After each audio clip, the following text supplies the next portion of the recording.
Assalamualaikum warahmatullahi wabarakatuh. Hai adik-adikku yang soleh dan solehah, bagaimana kabarnya? Semoga semuanya tetap sehat dan tetap semangat ya. Sebelum mulai, mari kita berdoa terlebih dahulu. Bismillahirrahmanirrahim. Rabbi zidni ilman warzuqni fahman.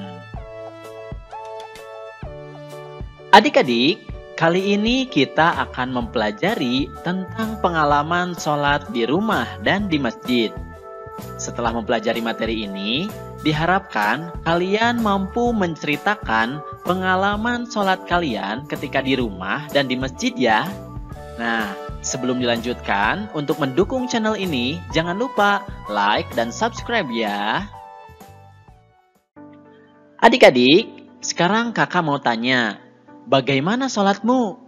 Ayo, ceritakan dan tuliskan pengalamanmu saat kamu sholat di rumah. Pengalaman yang dapat kamu ceritakan dan tuliskan itu berhubungan dengan hal-hal berikut ini. Yang pertama, apakah kamu sudah rajin melaksanakan sholat? Kemudian yang kedua, sholat apa saja yang biasa kamu lakukan di rumah? Kemudian yang ketiga, apakah kamu sholat sendirian atau berjamaah? Dengan siapa saja? Kemudian yang keempat, kejadian apa yang membuat kamu senang saat sholat di rumah dan masing-masing berapa rakaat? Kemudian yang kelima, kejadian apa lagi yang membuat kamu berkesan saat sholat di rumah? Nah, silahkan tuliskan pengalamanmu, boleh sampaikan ke guru atau juga tulis di kolom komentar ya. Selain sholat di rumah, kamu juga dapat melakukan sholat di masjid. Orang yang senantiasa sholat di masjid akan mendapatkan keutamaan dari Allah Subhanahu wa Ta'ala.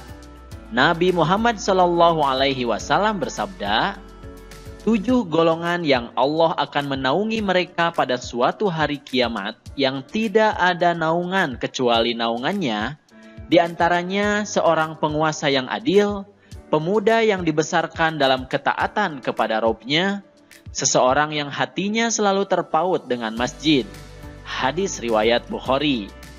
Nah, dari hadis ini kita dapat memahami bahwa orang yang hatinya selalu terpaut dengan masjid, maka Allah akan menaungi mereka di hari kiamat nanti. Kalian mau kan? Nah, makanya sholat di masjid. Selain itu, sholat wajib seperti subuh, zuhur, asar, maghrib, dan isya sebaiknya dilakukan secara berjamaah karena lebih utama daripada sholat sendirian. Rasulullah SAW bersabda, sholat berjamaah itu lebih utama daripada sholat sendirian sebanyak 27 derajat. Hadis riwayat Bukhari dan Muslim. Nah, di hadis ini sudah jelas ya bahwa sholat berjamaah itu lebih utama daripada sholat sendirian. Jadi, mari kita sholat berjamaah di masjid. Nah, sekarang kakak mau tanya, bagaimana dengan sholatmu? Ayo, ceritakan dan tuliskan pengalamanmu yang berkesan ketika sholat di masjid. Setidak-tidaknya, kamu dapat menceritakan dan menuliskannya tentang hal berikut ini.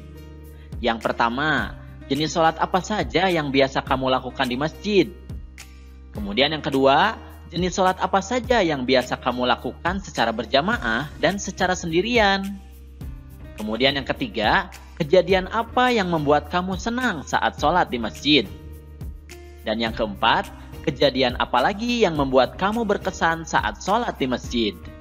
Yuk tuliskan pengalamanmu, sampaikan kepada gurumu atau tuliskan sedikit di kolom komentar ya.